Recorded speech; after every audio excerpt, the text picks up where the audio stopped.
Om Gyanati Mirandasya Gyananjana Shalakaya Shakshur Meritam Nina Tasmai Shri Gurave Namaha Gaurave Gaurachandra Radhikaye Tadaraye Krishna Ya Krishna Bhaktaya Tad Bhaktaya Namo Namaha. Alors nous continuons notre sujet sur Shri Ramanuja Acharya. Donc il y a quatre grands Acharya Vaishnava.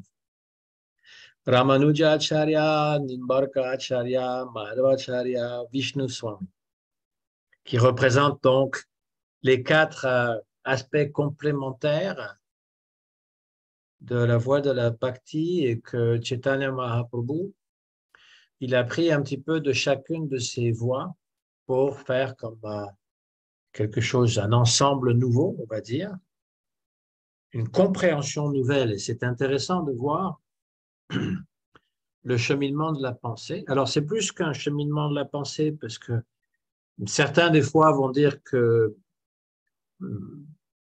la philosophie de Mahaprabhu, eh bien, elle est complète et elle va donc incorporer différents aspects de ces différentes sampradayas qui, elles, sont incomplètes. Mais évidemment, ça, c'est le discours de quelqu'un qui est convaincu d'être dans la voie qui est la meilleure. Et chacun dit avoir la meilleure des voies parce que sinon, eh bien, on ne serait pas dans une voie particulière. Et puis donc, il y a une autre façon de lire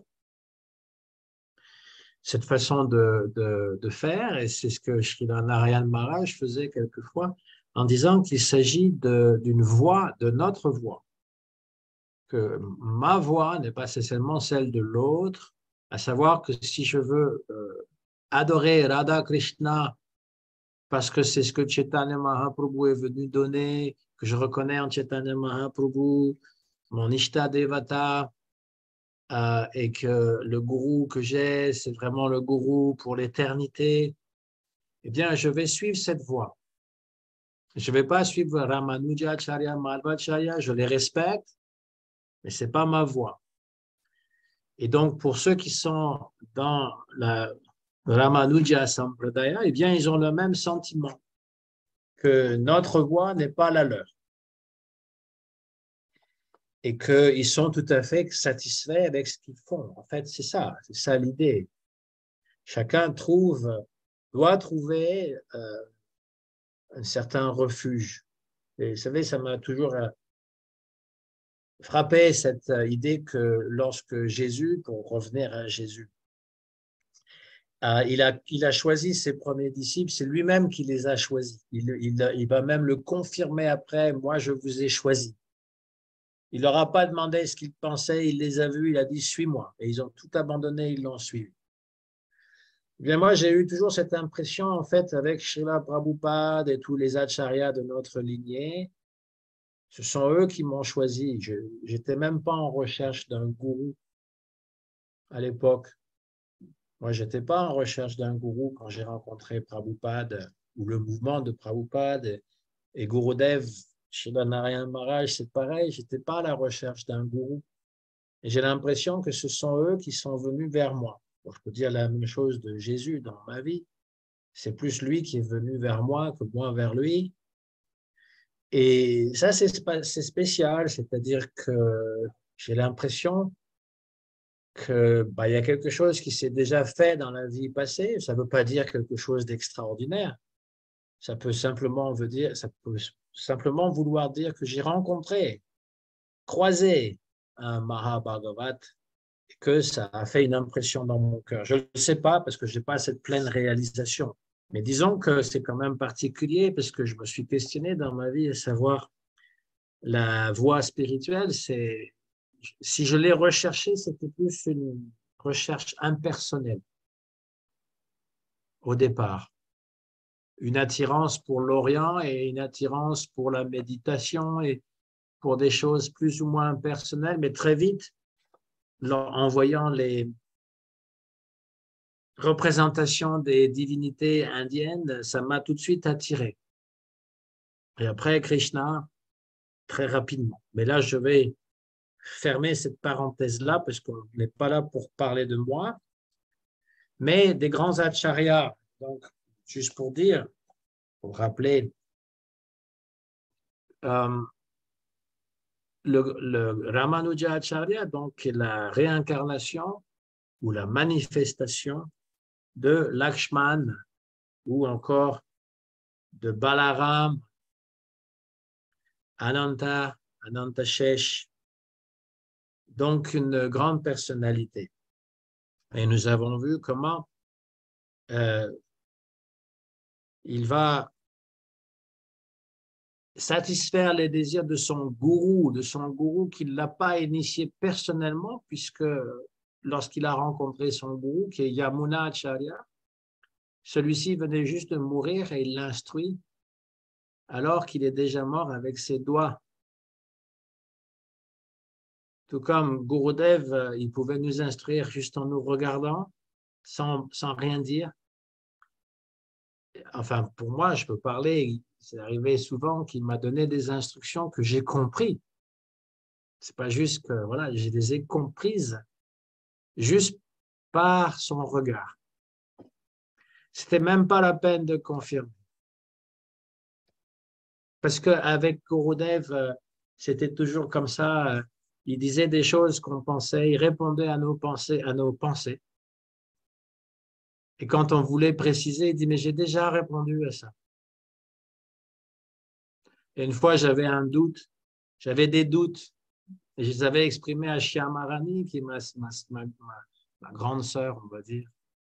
Et elle m'avait expliqué telle chose, telle chose, telle chose. Et juste après, Gurudev, il donnait donc sa lecture, son allocution. Et il a répondu exactement aux questions que j'avais posées. Et le plus bizarre, c'est que j'étais assis en avant et Shyamarani n'était pas très loin. Bon, on sépare les hommes des femmes, elle n'était pas très loin. Et on s'est regardés simultanément. Et à la fin de l'allocution, je suis allé voir Shyamarani, j'ai dit, Gurudev, j'ai commencé la phrase, elle a fini, il dit, oui, je sais, il a répondu à tes questions. Spécial. C'est-à-dire qu'il se passe quelque chose qui est au-delà des paroles et qui se passe au niveau voilà, de la pensée et on se comprend. C'est même pas dans l'ordre, quand ça se passe, c'est même pas dans l'ordre du surprenant.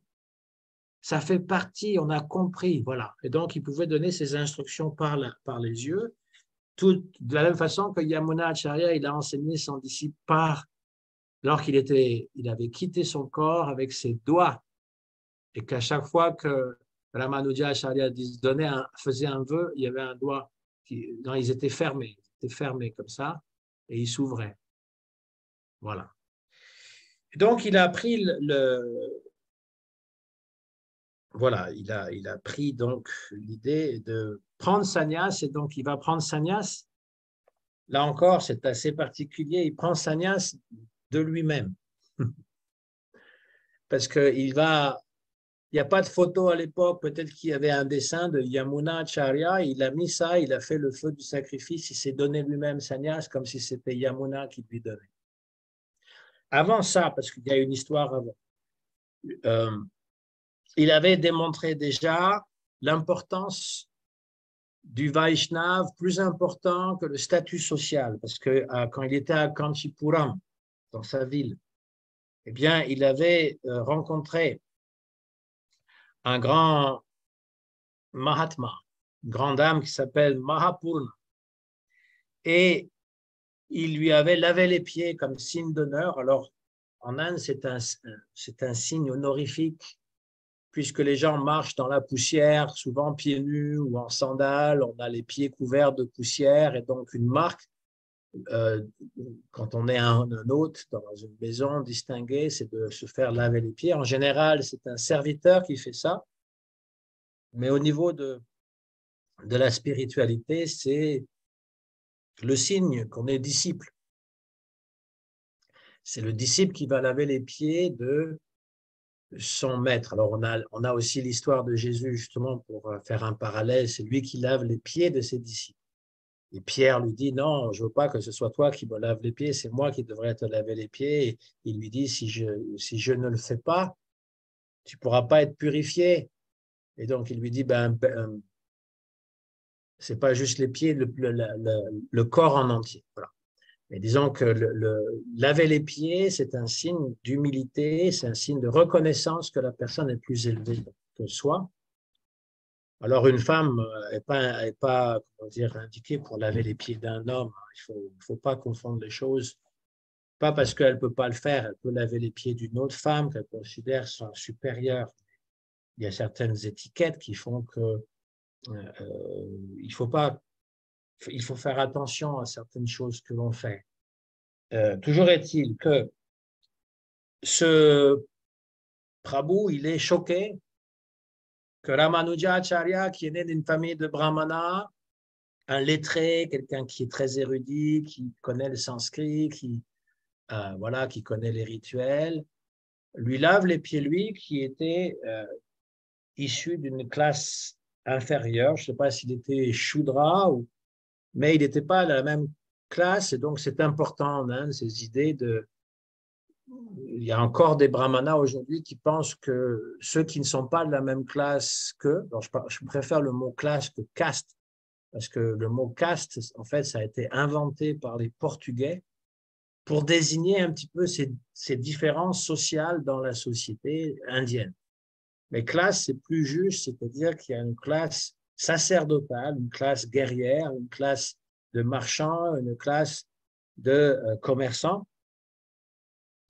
Et dans l'idée indienne, c'est qu'il y a une espèce de hiérarchie, c'est-à-dire que le brahman, eh bien, il est supérieur au niveau spirituel, en tout cas, et dans la pureté, soi-disant, que les autres. Et certains brahmanes sont très remplis d'orgueil parce qu'ils pensent qu'ils sont supérieurs moralement et même de leur propre être, ils sont supérieurs. Et donc, ils ont ce sentiment de supériorité, condescendance. Et Ramanujacharya, lui, il en était complètement dépourvu.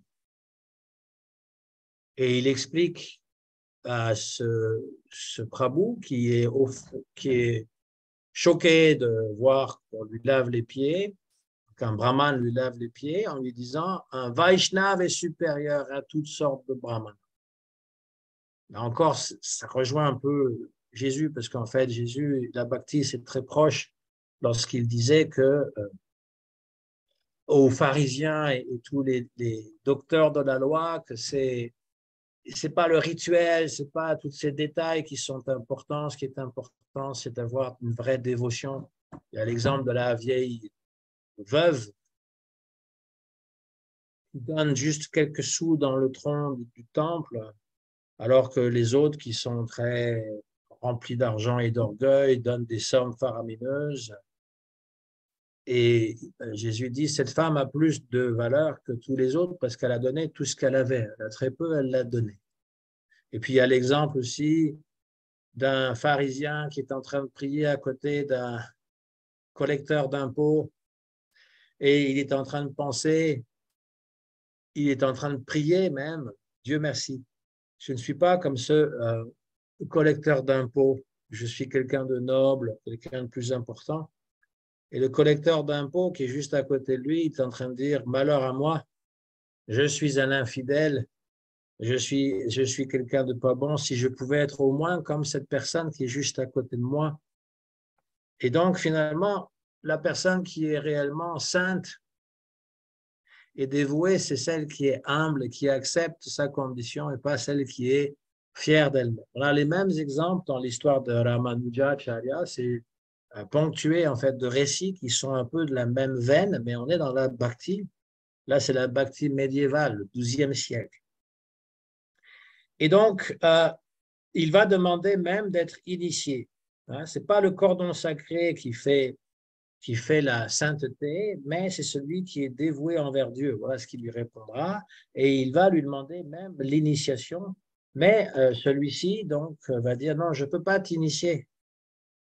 Enfin, il ne lui dit pas ça. Il lui dit, il faut que je réfléchisse. Je ne peux pas te donner une réponse tout de suite. Donc, il va aller demander à ses murtis. Et le lendemain, il va lui dire, voilà ce que les murtis m'ont dit. Ils m'ont dit, dis à Ramanuja que ce ne sera pas moi qui va lui donner l'initiation, ce sera un autre un autre Vaishnav. Et, et donc, ce Vaishnav, oui, en fait, c'était pas. Ce Vaishnav, c'est Mahapurna, le brahmana en question, je n'ai pas le nom.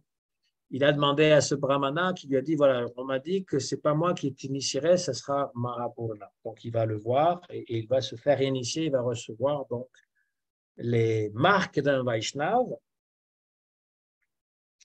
Il va recevoir un mantra, parce que comme je l'ai dit, c'est aussi les 5 marques, les 5 samskaras chez Ramanujacharya qui fait qu'on est initié dans les rites Pancharatrika. Et son gourou va lui dire, voilà un mantra qui est tellement puissant qu'il peut délivrer le monde entier, mais il ne faut pas le dire. Il ne faut pas, et ça c'est interdit de le dire, parce que si on répète ce mantra, on va en enfer. Qu'a fait Ramanujacharya? En entendant cela, il est allé sur la place publique et il a dit à tout le monde ce mantra. C'est le mantra Om Namo Narayana. Maintenant, il est très connu. À l'époque, il ne l'était pas. Je ne sais pas si c'est Ramanujacharya qui a contribué à ce qu'il soit très connu, mais toujours est-il qu'il l'a donné sur la place publique et que son maître spirituel, en l'apprenant, il lui a dit, mais je t'ai interdit de dire aux autres. Et Ramanuja, il a dit, oui, je sais bien, mais tu m'as dit que ça pouvait délivrer le monde entier. Donc moi, je suis prêt à aller en enfer si c'est pour délivrer le monde entier. Et là, Mahapurna était tellement impressionné qu'il a pensé, mais c'est pas moi le gourou, c'est lui. Parce qu'il a un siddhanta supérieur à ce que je lui ai donné. Et il a tellement de compassion qu'il est prêt à aller en enfer comme Prahlad Maharaj, qui prie Nrsimhadev, moi je suis prêt à aller en enfer pour subir toutes les réactions karmiques de tout le monde. Délivre tous ces gens, délivre-les, je ne veux pas qu'ils souffrent. Ça, c'est la prière de Prahlad Maharaj, celui qui prend, un peu comme encore une fois Jésus, qui prend sur lui le karma des autres. Et il dit, je préfère souffrir à leur place. Ça, c'est le bhakta. Le bhakta, il ne considère pas sa propre position. Et puis, Ramanujacharya, il avait de telles qualités et aussi une grande érudition que les responsables du grand sanctuaire de Sri Rangam, là où officiait son gourou Yamunacharya, il voulait que ce soit lui qui succède. C'est intéressant parce qu'il n'a pas montré d'intérêt pour ça. Il était quelqu'un de nouveau et il n'a pas montré un quelconque intérêt comme quoi il voulait devenir gourou à la place du gourou. Mais tous les grands sages de ce sanctuaire ont vu dans Ramanujacharya quelqu'un d'exceptionnel qui pouvait remplir la fonction d'être responsable du temple de Sri Rangam et de devenir acharya. Entre-temps, il y avait donc son gourou qui lui aussi était issu d'une classe inférieure, Shudra, qui un jour, en allant puiser de l'eau dans un puits, a rencontré la femme de Ramanujacharya qui l'a réprimandé.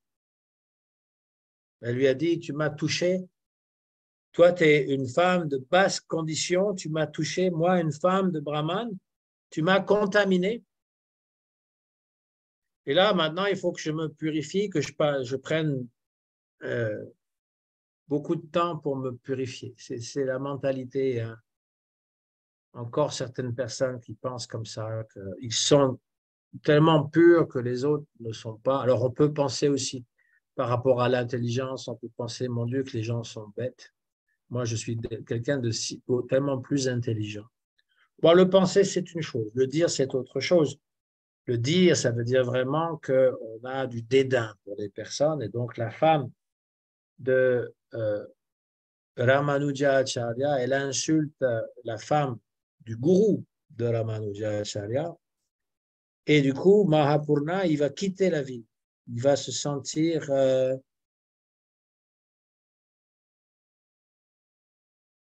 non voulu, exclu, donc il va dire, je quitte cette ville. Et Ramanujacharya, il va apprendre ça. Il va apprendre que son gourou est parti à cause de l'offense qu'a faite sa femme. Et donc, ça va vraiment fortement le déplaire. Et il va inventer une histoire en disant à sa femme qu'il y avait un mariage d'un de ses cousins quelques centaines de kilomètres de là, et donc qu'elle était conviée. Et donc, la femme, toute heureuse d'aller dans un mariage, va faire ses valises et partir. Et pendant qu'elle est partie, lui, il va renoncer à sa maison, à son épouse. Je ne pense pas qu'il avait d'enfant, mais à son statut social, et il va donc se donner sannyas lui-même. Comme je l'ai dit tout à l'heure, en pensant à Yamuna Acharya, il va se donner sannyas lui-même. Sannyas, on peut décider par soi-même de renoncer le monde euh, ou d'avoir un gourou ou un dévot plus avancé qui insiste sur cette position. Et pourquoi je raconte l'importance de se donner soi-même sannyas comme l'a fait Ramanujacharya, parce que certaines personnes accusent Param Gurudev, c'est-à-dire Srila Bhaktisiddhanta Saraswati Goswami Prabhupada, de ne pas avoir fait les choses correctement parce qu'il s'est donné lui-même sannyas, avec la photo ou le dessin de son Gurudev, Gaur Kishoradas Babaji Maharaj. Et donc, il y a des gens pour dire, c'est pas comme ça que ça se fait. Mais dans l'histoire des Vaishnavas, on voit que Ramanujacharya, il a fait la même chose. Et que Srila Bhaktisiddhanta, il a réintroduit en fait le Varna Ashram, qui était plus en usage, en tout cas dans la lignée de Mahaprabhu, c'est-à-dire Brahmachari, Grihastha, Sannyas, les dévots, Gaudiya. Depuis Chaitanya Mahaprabhu, eh bien, il y avait les Grihastha, mais il y avait aussi ceux qui étaient renoncés, c'était des Babaji. Ils étaient habillés en blanc, comme les Goswami. Par respect pour Chaitanya Mahaprabhu, qui était sannyas, il ne voulait pas prendre sannyas. Mais au temps de Bhaktivinoda Thakur, c'est-à-dire dans le 19e siècle, les Babaji donc, formaient une classe à part de personnes qui qui exploitaient ce système pour vivre un peu au crochet de la société, c'est-à-dire c'était un peu comme des hippies avant la lettre, des gens qui refusaient de travailler, qui avaient du bon temps et qui faisaient semblant d'être renoncés, mais qui avaient des rapports illicites avec les femmes. Très souvent, ils prenaient des formes d'intoxication. Et donc, Srila Bhaktisiddhanta, déjà Srila Bhaktivinoda Thakur, son père, il avait écrit contre ces pratiques et s'était adressé, il avait écrit des livres qui étaient adressés aux intellectuels, à la classe intellectuelle de l'Inde et aux nobles, parce qu'il avait un peu honte de ce qu'était devenu le Vaishnavisme à cause de ces Babaji qui étaient dégradés. Alors, il y avait des Babaji qui étaient tout à fait dans la droite ligne, comme Gaur Kishora Das Babaji, comme Vamshibat Babaji, comme le gourou de Srila Bhaktivinoda Thakur. Et donc, mais beaucoup, en fait, trichaient. Et donc, Srila Bhaktisiddhanta, il a réintroduit le système du Varnashram Dharma en donnant sannyas tridanda. Tridanda. Alors là, il y a une photo, je ne sais pas la première photo, l'image, je pense avec Ramanujacharya. On l'a déjà vu, mais je veux juste expliquer un petit peu les symboles. Donc, si tu peux mettre, voilà, la première. Alors, bon, qu'importe. Ça, c'est le gourou actuel. Donc, chaque sampradaya a un représentant, donc il se succède quand il y en a un qui mord. Donc, c'est le gourou actuel. Je n'ai pas son nom sur le bout de ma langue, mais ce que j'attire votre attention sur les symboles. Donc, le gros tilak qu'il a sur le front, c'est le tilak de Ramanuja, qui va sur les sourcils, vous voyez, et qui est avec un trait rouge au milieu. Il a une shika qui est grosse comme ça, donc qui occupe presque la moitié de la tête. Souvent, c'est des longues shikas. Et puis, le danda du sannyas, donc il y a d'abord la couleur ocre qui indique le renoncement, le tilak sur le bras qui est aussi gros que celui de la tête, et les trois donc tridandi, sannyas, les trois bâtons de bambou qui sont liés ensemble. Tridandi. Donc, Srila Bhaktisiddhanta, il a réintroduit l'usage du Tridandi sannyas. C'est-à-dire que on l'a vu, une photo et un dessin de Shankaracharya et du Shankaracharya actuel, parce que c'est la même chose, l'acharya actuel, ils ont juste un bambou. Voilà, c'est juste une tige, on va dire, et ça s'appelle Ekadanda.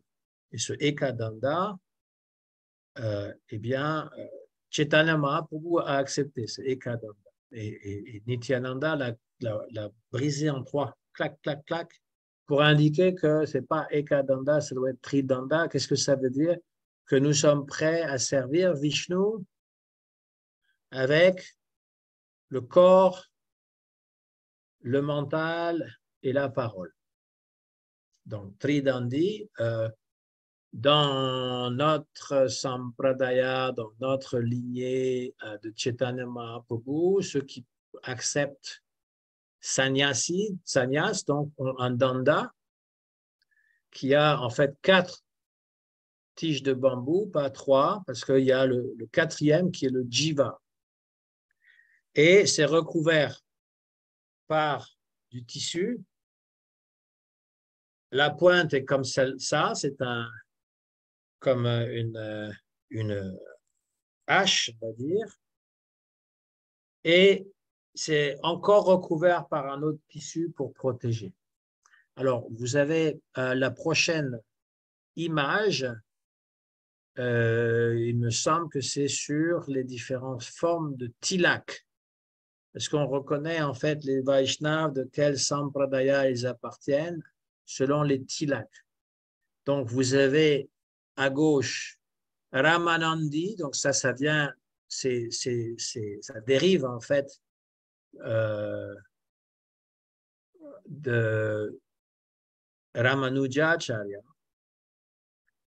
Et puis, vous avez Balabhacharya, le troisième, c'est juste un cercle avec un point blanc. Madhavacharya, c'est en rouge. Et puis, vous avez toutes sortes, en fait, de différentes tilaks. Ici, en bas, vous avez aussi des tilaks shivaïtes qui sont 3. Et donc, dans le Gaudiya, c'est-à-dire notre lignée, l'argile qui est utilisée, c'est une argile qui est jaune et le tilak est fin. Voilà. Aujourd'hui, j'en ai pas mis, je suis désolé, j'ai pas eu le temps, mais c'est un tilak fin. Voilà. Et c'est très important. Ça indique notre affiliation à une sampradaya en particulier. On peut nous reconnaître. On a même les shaktas, vous voyez, le point qui est en bas, qui est juste un point rouge. Voilà. Donc, il y a toutes sortes de tilak en Inde. C'est une marque pour reconnaître. Et Ramanuja ou ceux qui sont liés à Ramanuja sont très facilement identifiables parce que c'est des gros tilaks. Il y a une autre image d'ailleurs, la prochaine, je pense. qui montre l'importance de ce tilak. C'est une photo qui a été prise à Sri Rangam, donc dans le sud de l'Inde, dans ce fameux temple. Alors ça, c'est Ramanuja Acharya. Vous voyez donc le gros tilak sur le corps, comme on met, donc voilà. Vous avez le tridandi qui est lié avec un petit drapeau. Ils ont un drapeau. Alors, image suivante, qui est prise à Sri Rangam et qui montre donc ce tilak. Voilà, un éléphant. Ils lui ont mis un gros tilak Ramanuja sur le front, parce que c'est l'éléphant du temple. Alors, c'est une opulence hein, d'avoir un éléphant parce que ça mange énormément et donc on utilise les éléphants dans les processions, entre autres. Quand l'acharya, par exemple, part en procession, il peut être assis sur l'éléphant ou alors l'éléphant peut être en avant et l'acharya est derrière. En tout cas, ils servent souvent dans les processions. Les éléphants, c'est des animaux qui sont très gros, mais qui sont très doux de caractère, qui sont facilement apprivoisables. Je ne sais pas si on dit ça, apprivoisable, on peut facilement apprivoiser en tout cas. Et donc, c'est la marque de Vishishta Dvaita de la Sri Sampradaya, dire la Sampradaya qui est dédiée à la déesse Lakshmi. Alors, je vais vous lire justement un passage, voilà, la glorification de Ramanuja de Vishnu, qui est l'introduction de sa Bhagavad Gita. Donc, il a écrit des commentaires au Vedanta Sutra, aux Upanishads et à la Bhagavad Gita, qui s'appelle Gita Bhashya, et ça commence par l'hymne à Narayan. Voilà ce qu'il écrit, Ramanuja. Or, donc, le Seigneur de Shri, Shri, c'est Lakshmi Devi, incompatible en sa nature avec tout ce qui est indésirable, n'ayant d'attention qu'à l'excellence et la beauté, dont la forme propre n'est que connaissance et béatitude infinie, grand océan de multitudes innombrables de qualités excellentes, essentiellement illimitées et surabondantes dans l'ordre de la connaissance et de la puissance, de la force de la domination, de l'héroïsme, de l'ardeur, trésor de qualité infinie, cher à son cœur, conforme à son inclination profonde, sans discordance, inconcevable, divine, admirable, éternelle, irréprochable, insurpassable, telle que l'éclat, la beauté, la grâce, la jeunesse, de forme divine, parée d'ornements appropriés à sa nature dans lesquels il trouve sa joie, diverses, variés, infiniment merveilleux, éternel, irréprochable, sans limite, divin, équipé d'armes conformes à sa nature, innombrable, d'une inconcevable puissance, éternelle, irréprochable, insurpassable, excellente, divine, douée d'une forme propre de qualité, d'une majesté, d'une souveraine domination, chère à son cœur, conforme à son inclination profonde, éternelle, irréprochable, bien-aimée de Shri, pour la multitude des qualités illimitées, surabondantes, innombrables, excellentes que sont ses vertus. Et ça continue comme ça pendant plusieurs pages d'épithètes et de qualités qui sont déclinées par Sri Ramanuja. C'est très typique d'ailleurs de l'écriture de Ramanuja d'avoir toute cette effusion de qualités qui décrivent l'excellence de Vishnu. Donc Vishnu est la déité suprême pour Sri Ramanuja Acharya et il va avoir des avatars. Pour lui, il y a plusieurs formes d'avatars. Il y a para-avatar parce que c'est l'avatar par excellence et donc de lui vient les Vyuha avatars, c'est-à-dire les quatre déclinaisons. Il y a Vasudev, Sankarshan, Pradyumna, Aniruddha. Et puis, il y a les Vibhava avatars, qui sont les avatars comme Matsya, Kurma, Varaha, Ram. Il y a Antaryami avatar, c'est l'avatar qui est dans le cœur de chaque être vivant en tant que Paramatma, ça s'appelle aussi l'Antaryami. Et puis, il y a Arsha avatar, la plus facile, en fait, la plus abordable, qui est la forme de la Shri Murti sur l'autel.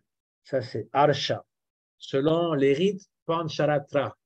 Et donc, voilà, pour lui, les incarnations, il y a Vishnu qui est le para-avatar, le Narayan suprême, et puis il y a tous les autres avatars, ceux qui descendent dans ce monde pour nous montrer sa miséricorde, nous attribuer, nous attirer vers lui.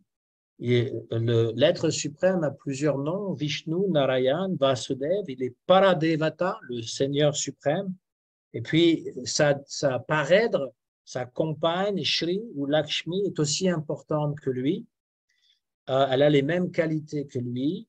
C'est l'aspect féminin du divin. Et il peut aussi être défini par 6 qualités dans le Vishnu Purana, qui est le Purana préféré de Sri Ramanujacharya, et aussi qui était le Purana préféré de Yamuna Acharya. On a ce verset que citait souvent Srila Prabhupada, Eshwaryasya Samagrasya Viryasya Yashaya Shriya Jnana Vairagyavam Cheva Shana Bhaga Itingana, les 6 qualités. Donc, il est celui qui possède toute l'opulence, il a la plus grande force, il est le plus connu, il a la renommée, la beauté, Shri, il a la connaissance, il a le renoncement. Et donc, ce sont les 6 bhagas, les 6 grandes qualités qui font qu'il est connu sous le nom de Bhagavan. Quand vous lisez la Bhagavad Gita, vous lisez le sanskrit, à chaque fois que Krishna prend la parole, il est dit Shri Bhagavan Uvacha. Alors on traduit par le Seigneur bienheureux dit.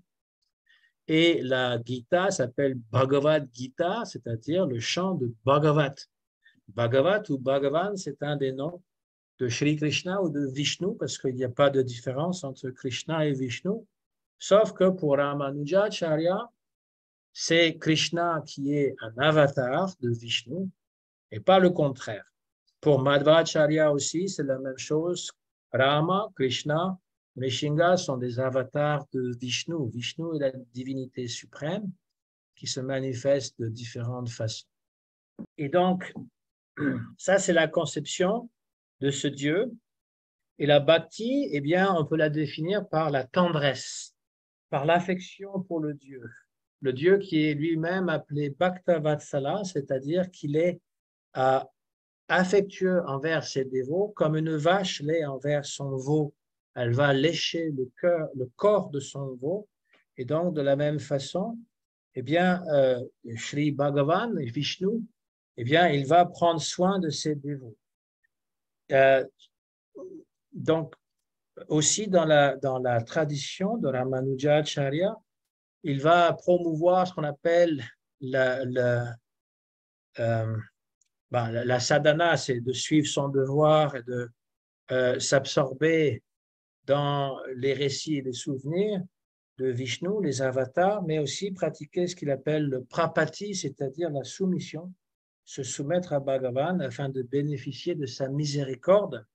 Et c'est le moyen le plus efficace, et le plus facile et le plus rapide pour progresser, c'est cet abandon qui se décline avec différentes pratiques. Il y a un verset qui est là aussi cité souvent par les Vaishnavas, Anukulasya Sankalpa, Prati Kulasya Bharjanam, Rakshik Shaiti Vishvaso, Goptrite Varanam Tata, que les 6 façons de s'abandonner ou de pratiquer Prapati ou encore Sharanagati, eh bien, c'est pratiquer, accepter tout ce qui est favorable pour la bhakti, c'est-à-dire suivre Ekadashi, c'est-à-dire observer toutes les festivités, Janmashtami, l'apparition de Barahadev, de Nrishingadev, voilà tout ce qui est favorable de réciter sur le chapelet les noms.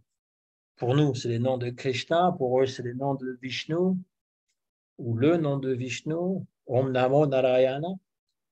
Ensuite, Pratikulasya, rejeter tout ce qui est défavorable. Alors, ça peut aussi inclure des personnes qui sont défavorables, qui sont hostiles envers les dévots, envers la bhakti.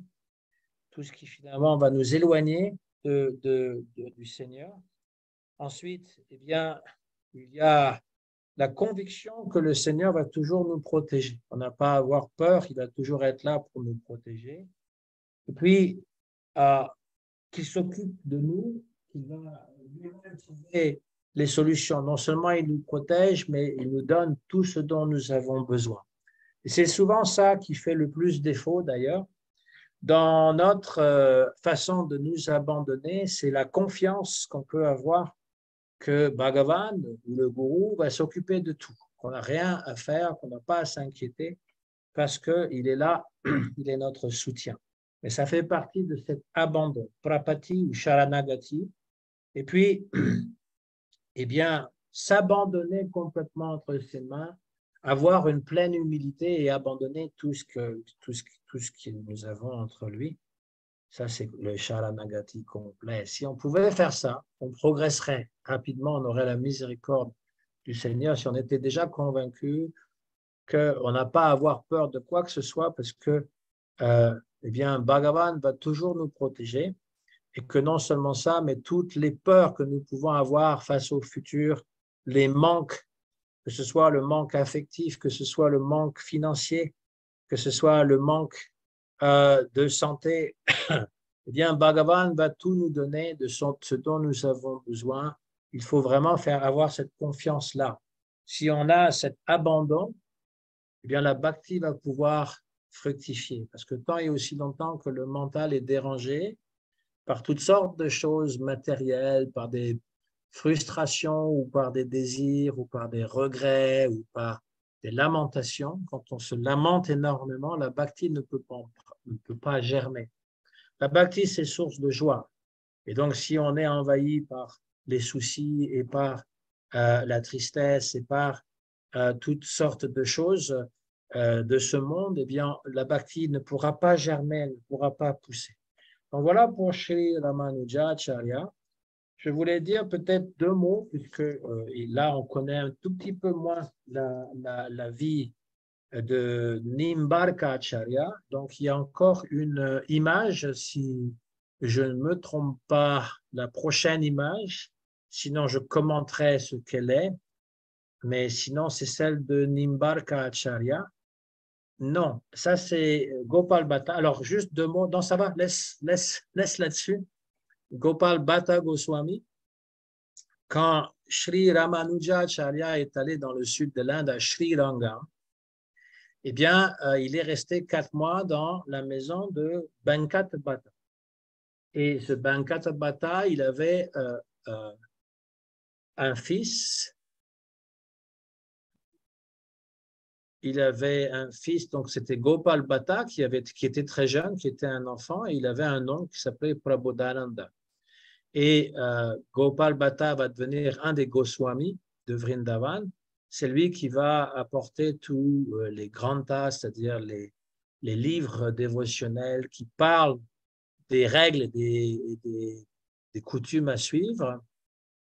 Et son oncle, Prabodhananda, va devenir Prabodhananda Saraswati, qui va aussi vivre à Vrindavan et qui va écrire des livres sur la dévotion. Mais à l'origine, ce sont des Sri Vaishnav. Ils appartiennent à la lignée de Ramanujacharya. Et un soir, donc Chaitanya Mahaprabhu était en train de discuter avec son hôte, Bankata Bhatta, parce qu'il disait, comment se fait-il, vous adorez Lakshmi Narayan, mais Lakshmi, vous dites que Lakshmi Narayan est supérieur à Krishna, mais Lakshmi elle-même, elle veut prendre part au jeu divin de Krishna dans sa rasa lila, mais elle n'a pas accès. Elle doit pratiquer des austérités pendant très longtemps parce qu'elle ne peut pas abandonner son statut d'être une déesse de l'opulence, de la richesse, et donc elle ne peut pas vivre comme les gopis de Vrindavan, les simples bergères. qui s'occupent des vaches pour elle et en plus qui vont avoir avec Krishna une relation extra-conjugale. Parce qu'elle, c'est impossible de penser de tromper son mari. Et donc, Lakshmi Devi, elle pratique des austérités. Il y a un endroit où on va à Vrindavan qui s'appelle Belval, quand on traverse la Yamuna, où Lakshmi Devi est toujours en train de pratiquer des austérités pour entrer dans la Rasa Lila.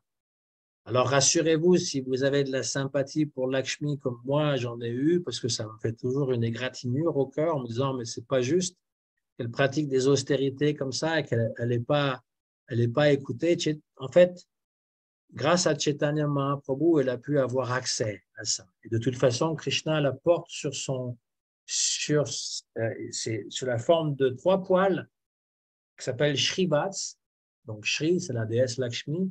Elle est présente sur sa poitrine. Elle est là, elle participe. Alors, c'est des choses un peu ésotériques. Toujours est-il que Gopal Bhatta Goswami, c'est aussi celui qui avait des Shalagram Shila. Et là, on voit l'image avec la Shalagram Shila. Et il se dit, ah, Shalagram, c'est Vishnu lui-même, hein, parce que c'est une pratique chez les Sri Ramanuja d'adorer Shalagram Shila. C'est une sorte d'ammonite. Hein, et donc, on n'a pas besoin d'installer ces murtis, c'est Krishna lui-même, c'est Vishnu lui-même. Mais Gopal Bhatta, il dit, mais voilà, moi je suis avec les autres Goswami à Vrindavan, ils ont chacun des murtis de Krishna, j'aimerais bien pouvoir baigner Krishna, adorer Krishna. Et donc un soir, une de ces shalagrams shila, donc c'est des petites pierres noires comme ça, eh bien, le matin, il a vu que Krishna s'était manifesté, il avait manifesté une très belle forme avec les mains comme ça pour jouer de la flûte. Il est à peu près grand comme ça. Donc, c'est Radharaman que vous pouvez voir au temple de Radharaman qui s'est auto-manifesté à partir de la Shalagram Shila. Et lorsqu'on vous montre, en fait, si vous avez la chance de pouvoir avoir un pujari ou donner un peu d'argent pour qu'il vous montre, en fait, à l'arrière, on voit qu'il y a le dos complètement rond, que c'est la forme de la Shila. Donc, il est sorti de cette Shila pour manifester une forme de Krishna au désir de son bhakta. C'est-à-dire que les avatars, en fait, sont aussi les manifestations du désir du bhakta. Et il s'est manifesté, donc il n'a jamais eu besoin d'être installé. Et Radharani est présente de manière invisible à côté de lui. Donc il y a non pas une forme, mais ils mettent une couronne et puis des ornements, mais on ne voit pas Radharani. Elle est juste à côté de lui sous la forme invisible. Et donc, voilà, ces gens sont issus de Ramanuja Acharya. Voilà, donc la prochaine image, elle devrait porter sur Nimbarka Acharya, qui est donc un Acharya, on n'a pas la date exacte de sa naissance, mais on suppose qu'il est né un tout petit peu après. Voilà, ça c'est Nimbarka Acharya. Il est né un tout petit peu après Ramanuja parce qu'il le cite. Et sa philosophie est très proche de celle de Ramanujacharya, avec cette différence que sa divinité d'élection, c'est Radha Krishna. Et on le représente d'ailleurs toujours avec une coloration bleue. Et ça m'a toujours un peu étonné. Et en faisant un peu de recherche, j'ai eu l'information que déjà, Sri Nimbarka Acharya, il est l'incarnation de Sudarshan Chakra, donc le chakra de Vishnu, mais il est aussi l'incarnation de Ranga Devi Saki, qui est une des gopis principales qui servent Srimati Radharani et dont la complexion, la couleur de peau est bleue comme un lotus. Et donc, Sri Nimbarka, il a cette couleur bleue parce qu'il est l'incarnation d'une gopi, chère à Radha, qu'il est venu pour enseigner l'amour qu'on peut avoir envers Radha Krishna. Donc voilà un Vaishnav qui se rapproche beaucoup du mode d'adoration que nous avons, qui est apparu avant Chaitanya Mahaprabhu et dont l'Ishta Devata est Radha Krishna. Donc le Srimad Bhagavatam aussi est la référence. Et s'ajoute à ça aussi l'histoire de son nom, Nimbarka. C'est-à-dire que il a eu ce nom parce qu'un jour, il y a un ascète qui est venu le voir et ils étaient en train de discuter et il voulait pouvoir donner à manger à son hôte, mais le soleil était presque en train de se coucher et il y a une interdiction de manger après le coucher du soleil pour ces ascètes-là. Et donc, lui, il est monté sur un arbre et il a empêché le soleil de se coucher en le retenant. Et donc, on l'a appelé Nim Arka. Nim parce que c'était un arbre Nim, hein, ces arbres qui donnent un fruit qui est amer et qui a des propriétés antiseptiques. Donc, Nim, tout comme Nimai, Chaitanya est né sous un Nim, on l'a appelé Nimai. Donc, la Nim, Arka, c'est le soleil. Et parfois, on dit Nimbaditya. Aditya, c'est aussi le soleil. C'est en fait deux termes synonymes qui signifient donc la lignée de Nimbarka Acharya. Donc, de cette Sampradaya, Ramanuja Acharya, il a pris l'amour des gopis pour Krishna. Et comment Srimati Radhika aussi est suprême parmi toutes ces gopis. Et aussi comment on pouvait obtenir Gopi Bhava, le sentiment amoureux des gopis pour Krishna. De Ramanuja Acharya, Sri Chaitanya Mahaprabhu, il a retenu donc à l'adoration de la déesse Shri, la déesse Lakshmi, et le service envers les Vaishnavas. Et puis, il a retenu évidemment de Madhvacharya et de Vishnu Swami, mais on les verra une prochaine fois. Toujours est-il que Nimbarka Acharya, qui vient après Ramanuja Acharya, dans ses commentaires de texte sont très très brefs en fait.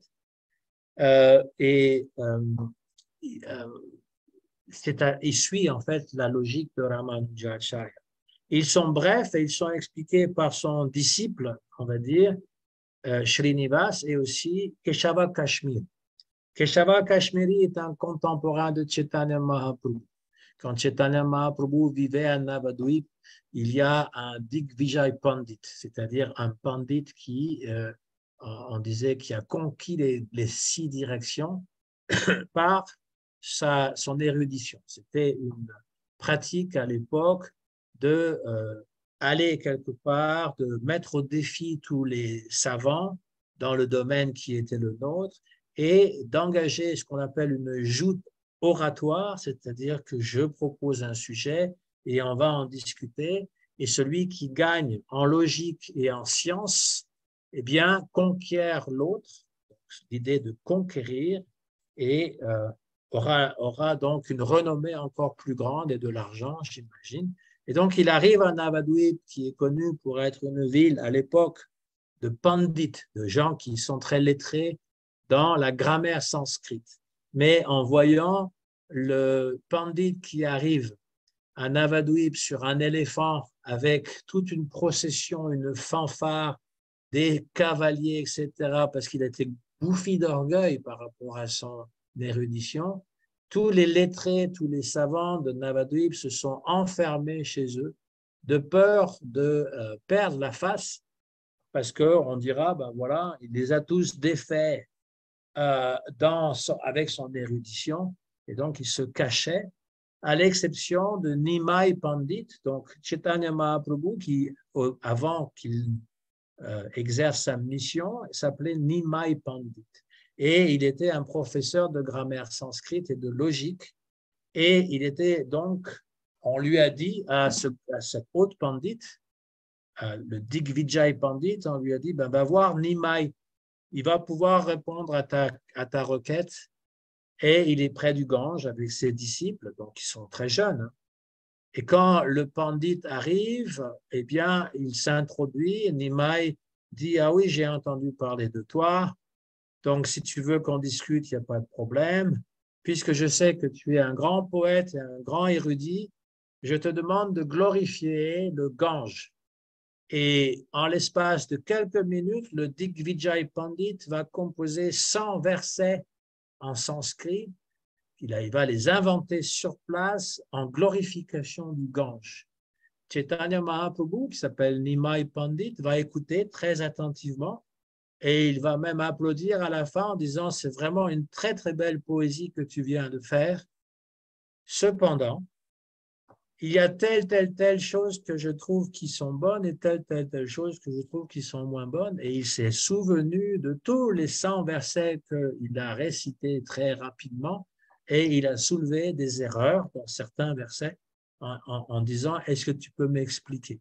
Et quand le Digvijay Pandit a vu le pouvoir de la mémoire de Chaitanya Mahaprabhu et sa capacité à analyser les choses qui sont belles et les choses qui étaient encore à travailler, il a tellement été étonné qu'il en est devenu, qu'il a perdu l'usage de la parole. Il ne savait plus quoi dire.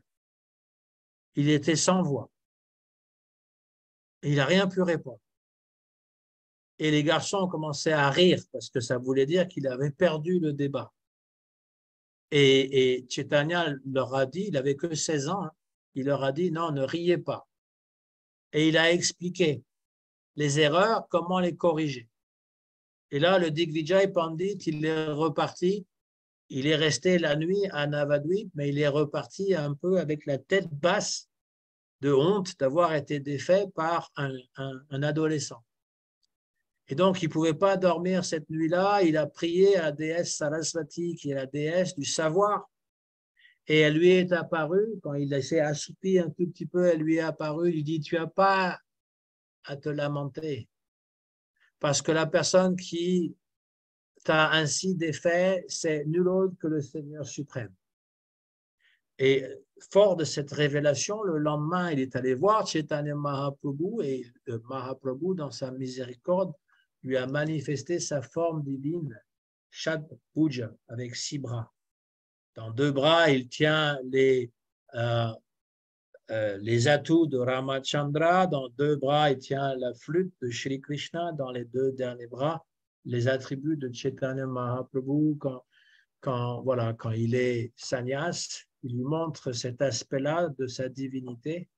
Il lui dit de rien dire à personne, mais d'arrêter sa profession, d'arrêter d'être aussi fier de son érudition et au lieu de mettre au défi tous les gens qu'il rencontre pour montrer qu'il est plus fort qu'eux au niveau de la science, eh bien de humblement instruire sur les instructions que Krishna donne dans la Bhagavad Gita, le Bhagavatam. Et donc, ce Digvijay Pandit est devenu Keshava Kashmiri, celui qui commente les commentaires de Nimbarkacharya. Il est allé dans cette lignée. Et c'est surtout ces commentaires à lui, Keshava Kashmiri, qui sont connus par ceux qui suivent Nimbarkacharya parce qu'ils sont plus élaborés, tandis que les commentaires de Nimbarkacharya sont assez courts. Donc, il y a aussi un lien avec Chaitanya Mahaprabhu.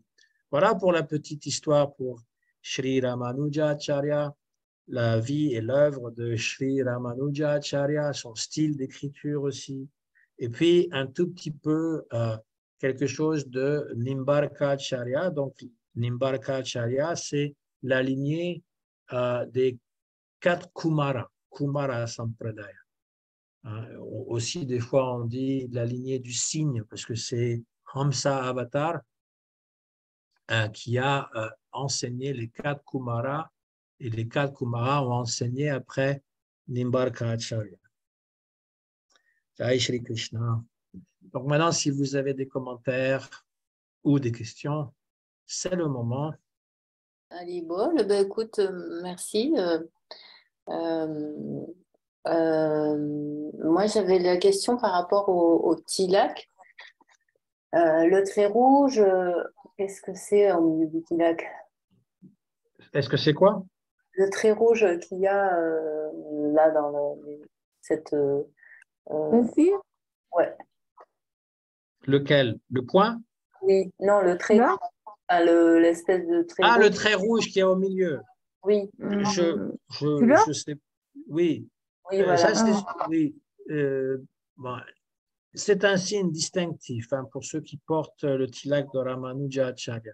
Alors, Oui. dire à quoi ça correspond, je ne sais pas vraiment.